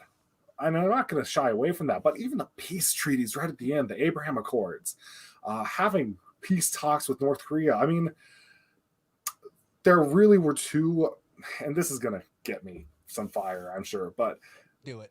Trump should have won 2 Nobel Peace Prizes his presidency in his 4 years. Obama didn't deserve his 1. Trump absolutely should have ran away with 2 of them. So one of the big things, I completely agree with you. Trump, I think, was one of the hardest working people that we have seen, presidents, honestly, since probably Reagan. He didn't. It seemed like the guy never slept. Mm-hmm. Like, literally every day he was up before I definitely was up, and he was going to bed later than most of us go to bed. He was getting on Air Force One. He was going all over the place. He was trying to solve some of these problems that he said he was going to fix. And he did. He really did it. I think out of all the presidents who have ever promised and done campaign promises and done all this bullshit, he was been one of the very few presidents in American history that actually said, we're going to do this, and then he got it done. And it wasn't like he got it done in a long period of time. A lot of the stuff that he said he was going to do, like when he said, I'm going to meet with North Korea. When that happened all within a span of a couple of months. Yep. And it really goes to show that the media were really after him, that he was a target, that they were going to manipulate everything. I mean, he was the first president to have an openly gay cabinet member on the presidential cabinet. Fun fact, it was actually the brother of one of our staff members at my school. Nice. Yeah. That's dope. That's actually a dope fact. Why didn't you say something earlier, sir? I'm pretty sure I've told you this before. No, you have not. Because I would have remembered. But, you know, when it came to immigration, he got right to work on it. You know, he wanted to figure out a way to solve the southern border crisis, get it minimal. You know, it's not solved. It's not going to be solved, but he tried to minimize it and tried to make pathways. And I think if we saw another 4 years, we would have seen the other half of his plan of getting those, you know, allowing immigration to happen, obviously. Yeah. But having steps in place to get those people somewhere, right? Not just not just holding them and detaining them and all that. Or letting them go places where they have no future set up for them or any path to success. That's the thing people forget. Like, yes, we allow a limited amount of people in, but the reason we do it is so we can set them up for not failing. Exactly. And then we have then I guarantee you his infrastructure plan was going to be amazing, that we never got to see for become in fruition. His energy plan probably in the next couple of years was going to be much better than what we got now. Okay, $1.87 for gas prior to COVID, bro. I mean, now we're seeing upwards of almost $7 in California, almost $4 in parts of the Midwest. It's $3.45 here where I'm at. Dang, really? 345? Yeah, That's $3.40. incredible. I bet you're like. I mean, it's 309 here. So, I mean, we've definitely seen it rise, but wow. Yeah, $3.45 for gas here. And that was at 347 in August. It went up to almost 370 at one point. Now it's back down. So, and that's a red state. That's a conservative state here where I'm at, and it's that high. I mean, it sucks filling up the gas tank now. It really fucking sucks. Like I want to get those Biden "I did that" stickers and post them all over the gas stations here. Like, seriously. That's vandalism. Don't do it. Actually, it's not. Because you can place stickers as long as it doesn't damage the property. The sticker is removable and cannot, it's not legally damaging. So, but some news. So we all know how MLB and the Democrats hate Atlanta, right? Yeah, we do. Atlanta They took the All-Star game away and everything. Yeah, they're Atlanta gonna get the All-Star game. Ended up losing it, going to Denver because they cared about voter laws, and if they actually did some research, Colorado has harsher voting restrictions that Atlanta was even imposing. Oh no! Oh no! MLB fucked up. It's not the first time. Rob Manfred calling the World Series trophy just a piece of metal when the Astros cheated. That hundreds of players. I'm a Dodgers fan, and I'm still upset about it. Yeah, currently, top of the ninth inning, the Atlanta Braves are walking to a World Series trophy. Atlanta's had the greatest story I think this year in MLB. In professional baseball when it comes to this type of caliber of play. They have obviously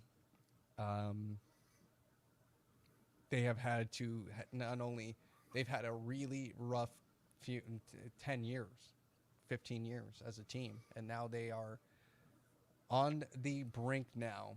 They are literally 6 outs away from grabbing that World Series trophy and giving the middle finger to Rob Manfred because fuck that guy. Is it a home game for the Braves or is it an away game?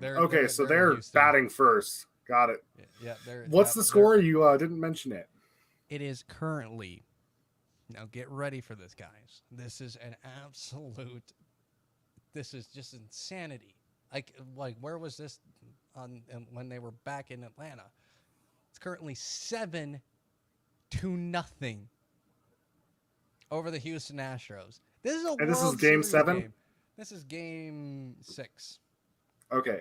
If they win tonight, do they walk away with the... Yep. If Atlanta wins this, if they... So they're leading 3-2. Dang, dude. Yeah. So I mean, unless something miraculously happens here, where Houston comes up in the bottom of the 9th inning and they just hit home run after home run after home run, the Atlanta Braves are going to take home the World Series trophy. And it's just an incredible story. Losing the All-Star game, and they went, you know what, fine, take our All-Star game. We'll just take the World Series. It's just good for them. Good for them. They Amen. Absolutely deserve it. And this is, this is a middle finger to the MLB, to Joe Biden, to basically everybody who who was against that organization and against Atlanta. This is not only just a victory for the team, it's a victory for that entire city. Atlanta's a great city. It's a beautiful town. I've been to Atlanta. Absolutely loved it. I loved my time there. The people down there are amazing. Probably one of the greatest people I've ever met. Every person I talked to was so nice, and people who were complete strangers. We had great conversations. We need to get them figured out on how to deal with the cold. Okay, 40 degrees is no excuse to put on a winter coat in snow pants. Okay, especially when some white kid from South Dakota is just walking around in a hoodie. All right, Dude, but I used to go in shorts and Sanooks in deep winter. It was a fun time in South Dakota. But we've got a little bit of a shocking update in Virginia. They reallocated 20,000 votes from McAuliffe to Youngkin. Yeah. So it went from a 60,000 lead to an almost 100,000 lead now. It's still only 95% in, but it's 51% to 48.3. Like, that was incredible. It was 156 or 1,560,000 to like 1,500 and like 09 or whatnot. And though all of a sudden 20 grand of a McAuliffe, which that's a really big miscount. Unless they just took it out to recount the entire thing. But Youngkin went up, McAuliffe went down, and we're still at 95%. What happened? GG, well played is what happened. GG, well played. This is interesting, and this is NPR, so they maybe just had bad numbers or something, but this is interesting. That's NPR though. Not gonna lie. Let me look here. I gotta check this shit out for myself. I don't believe it. I don't fucking believe it. And New Jersey is still almost at 7%. Cattarelli is still leading 51.1 to 48.1. I really feel uncomfortable with that one, but whatever. Alex Jones, we obviously know that this is not the real Alex Jones. Hope GOP wins. Keep Youngkin honest. Prior to entering politics, he spent 25 years at the private equity firm at the Cargill Group, later becoming its CEO, or Carlyle Group becoming its CEO. You know, this is one thing that annoys me about politics, and yes, I'm excited that a GOP guy is winning. It doesn't mean he's going to be good, but typically, if you're from money, you're gonna get a high position. It's not something for poor people or working class citizens, and it's unfortunate. No. I understand that we have anti-corruption laws in place, such as like paying them well so they don't take cash from corporations, things like that, even though it still happens. Mm-hmm.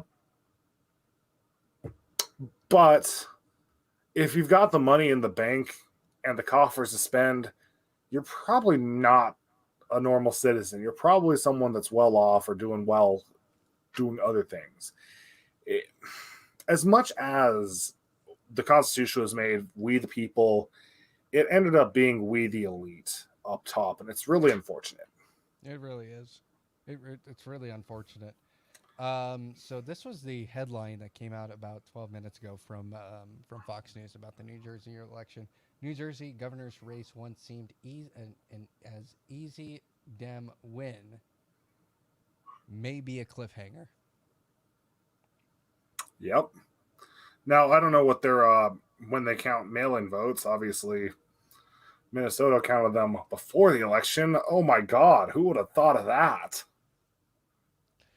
And same with Minnesota. Virginia, it looks like. What? Only Minnesota. Only Minnesota. God, it's brilliant. Brilliant. 96% of the vote in. Oh my God.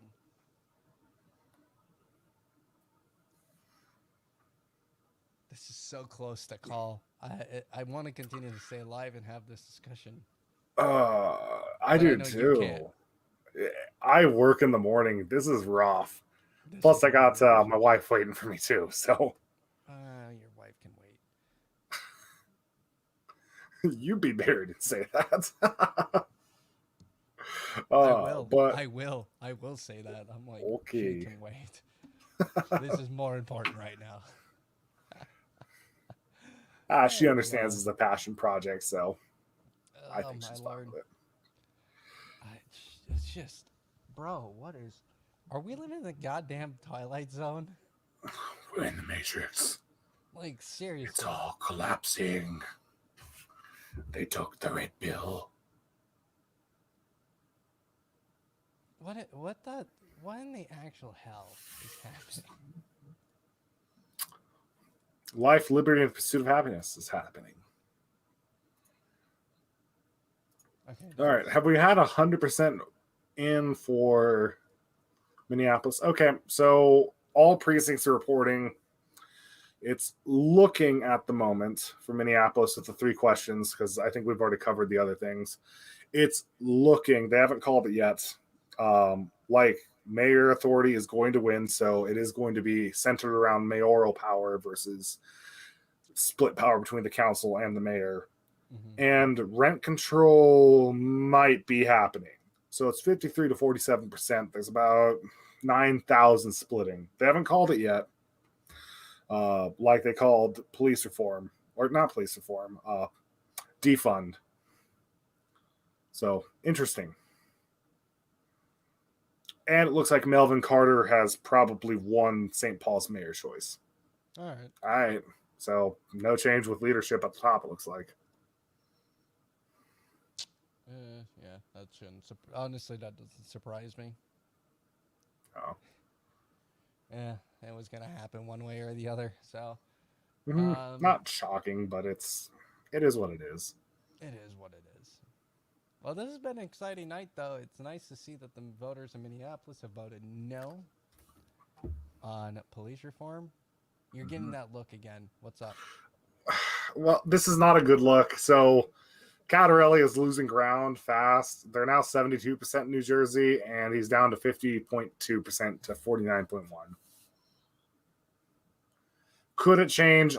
Absolutely, but we'll see. I'm not going to say never, but that's not a good look at the moment. Are you reading chat, sir? I have not. Was I responding to a chat question? Yes, you're being called in the chat. Cool. 1 sec. My apologies, y'all. I had it pulled up. I think I accidentally closed it. Bruh. You know you can just check it on StreamYard, right? I can. Oh my comments. goodness, dude. Oh, hey, it's my mother. Hi, Mom. Oh man, 9:30 at night here. It's 10:30 for you, sir. Trust me, I'm feeling it.